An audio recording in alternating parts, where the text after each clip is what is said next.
This is Brad Babinet? Yes, ma'am. All right. Where are you? I am in Kinston, North Carolina. Okay.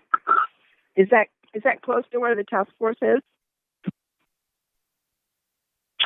I believe I'm probably a couple hours away from where located. I'm located in the command post that is overseeing all the 1,600 FEMA USAR workers. Okay. Well, Nancy, should we get started? Sure. Okay. All right. This is Diane Gonzalez with the mayor's office, and I'm going to start things off this morning. The mayor really wanted to speak to everybody today, but he had something come up, so he's asked me to say a few words on his behalf. He really wants to thank all the responders from Nebraska, and he also wants to thank their families back home.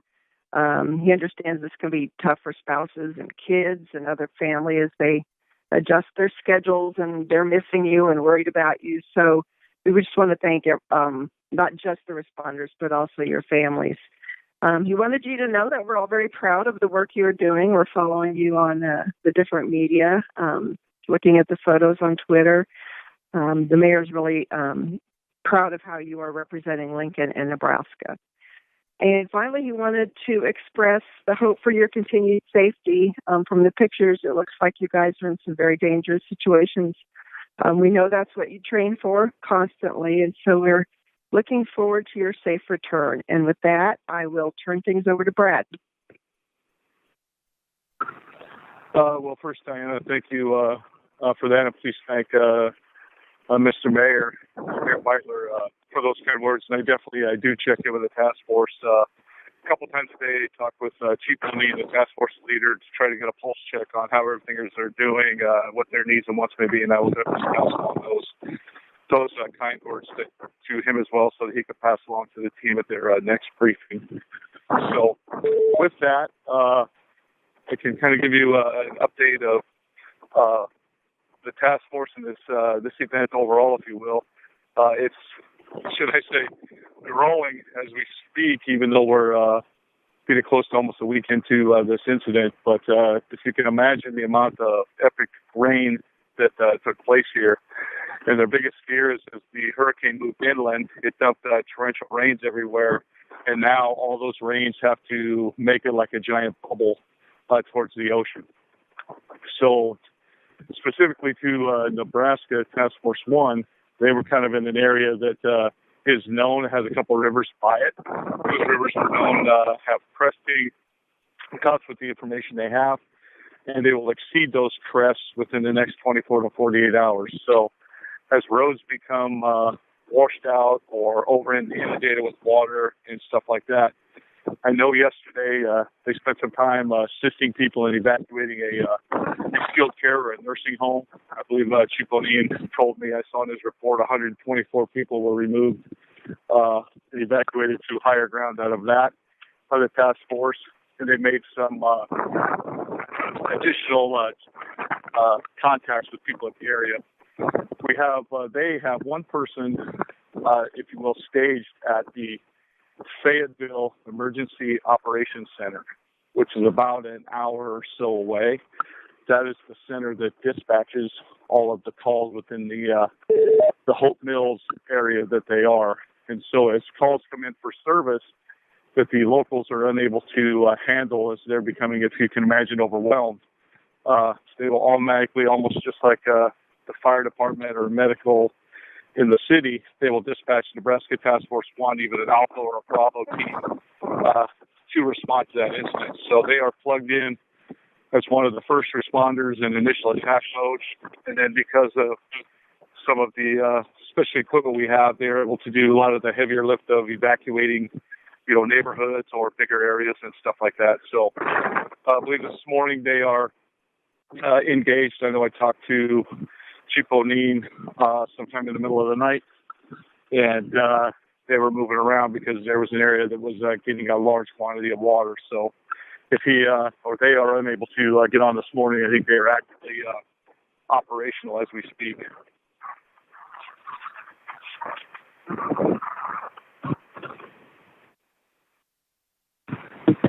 And that's kind of it in a nutshell, barring any questions.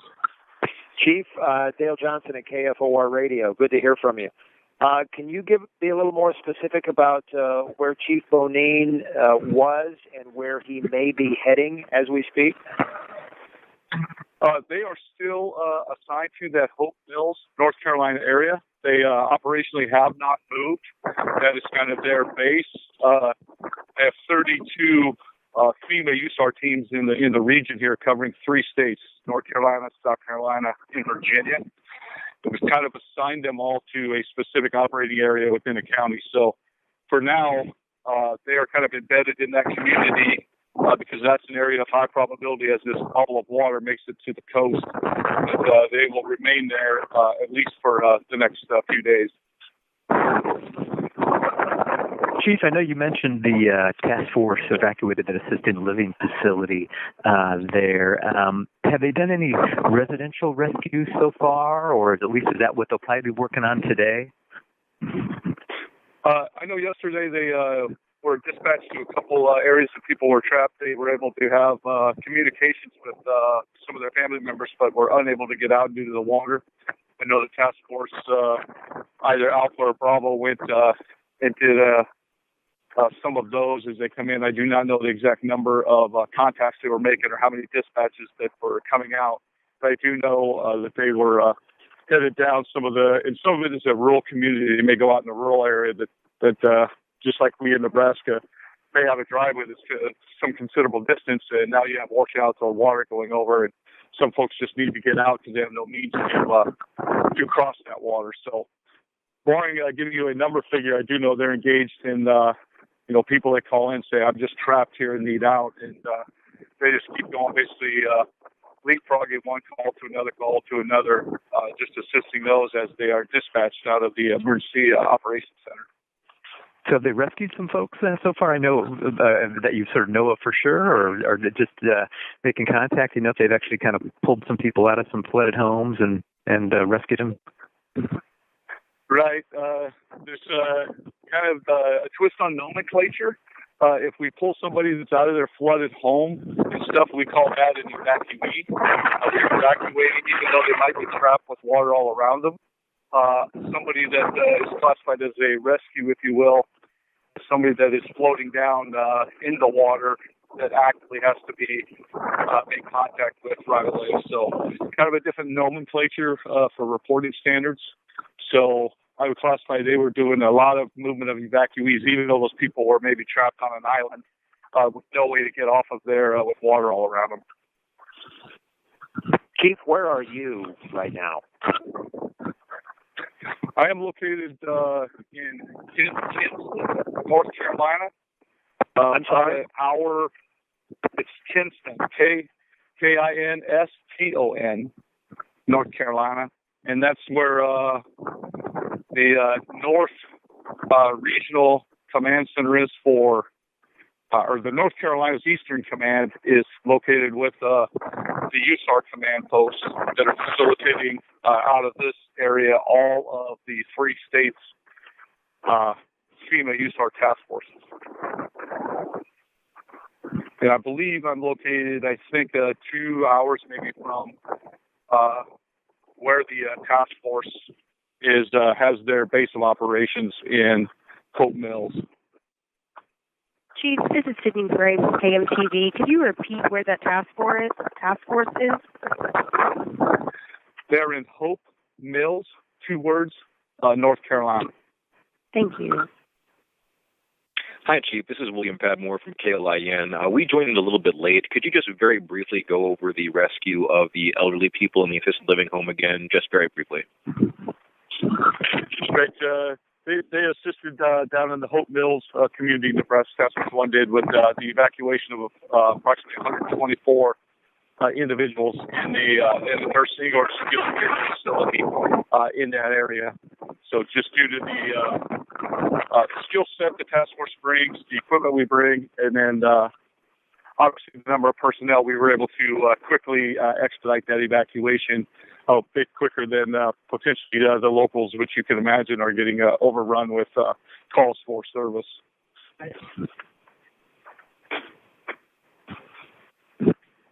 Chief, at this point, do you guys have a timeline as to how long you will probably be out there? None whatsoever. We're at the liberty of the needs of not only of North Carolina, but South Carolina and Virginia that all got inundated with rain. So it's very dynamic. It's a large chessboard of moving 33 federal task forces around those 3 states. So I'd be remiss if I had a timeline of when. It would definitely be nice if we were able to just pull a plug and make all the water just drain away. That would be considerable help. It's raining again. It's raining again here today, so we're still waiting for the sun to shine.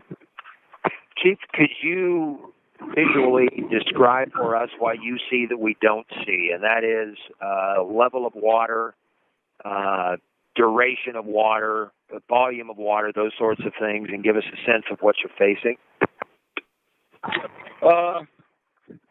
Some of the normal rivers around here will crest at about, say, a 1-story building above flood stage. So that wall of water 1 story up will go out, depending on the topography at distance. Right now, that flood stage is coming in at 4 to 5 story building above. So if you had to take water that tall and inundate it as far out as you go, depending if it's low-lying area that sits in a bowl or you're in very hill topography where it runs down, a lot of what is happening now is the road system, as the water is making its way to the ocean, a lot of the roads that people were able to come in on now have water over them because they, just like ours in Nebraska, go over creeks and streams and rivers. Water's come up so much as it drains that it's now cut off a lot of the access to the community. So a normal 30-minute drive may take 2.5 hours just as you find some back roads or another path of travel just to get from point A to point B.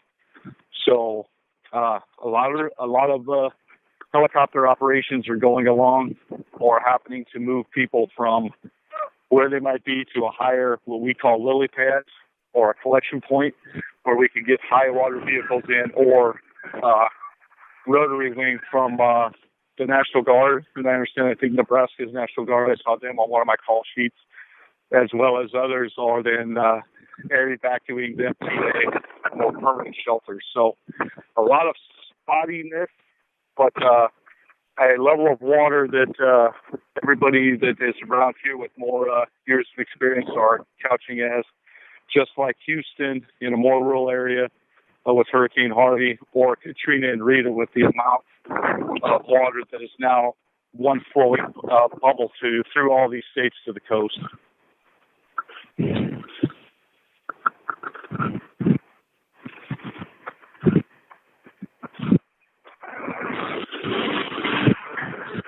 Hey, Chief, it's Michael Connor with the World Herald.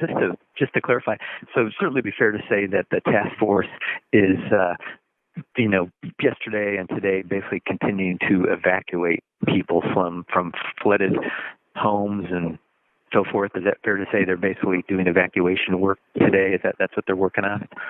Correct. That's last I had contact with the task force last night, as well as the operational briefing. My days are not like their days. My days don't start till 4 in the afternoon. They get done at 4 or 5 in the morning. So we're a little off sync when I visit with them. But I do know that they're actively working evacuation. And I have not heard if they're rescue, but evacuations or rescue at the need of the Emergency Operations Center in Hope Mills, North Carolina.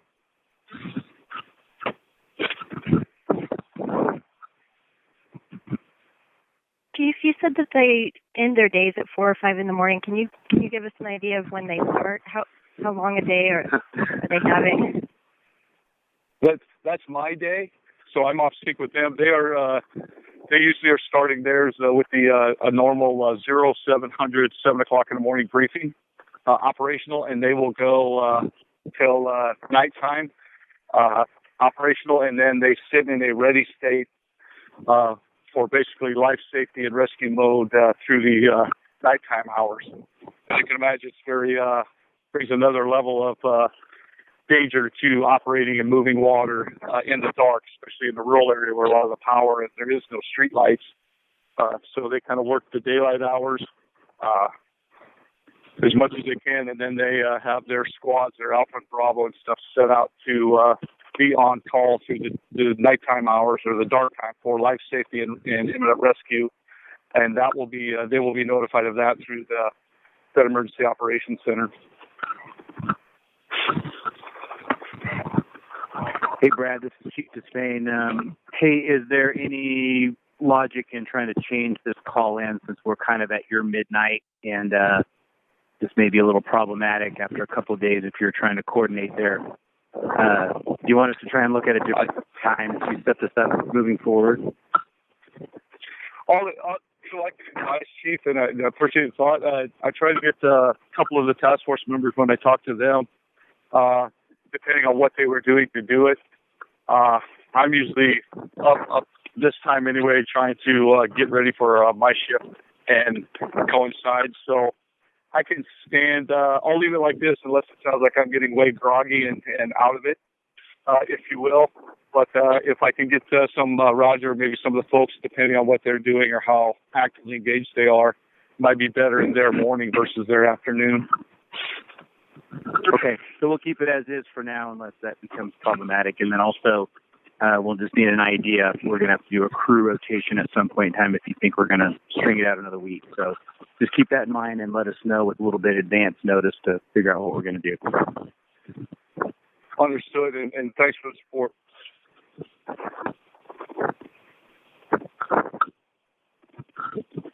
All right, let's Chief Fabinet go from this morning. Thank you all, and we'll plan on talking to him again tomorrow morning at 10:30.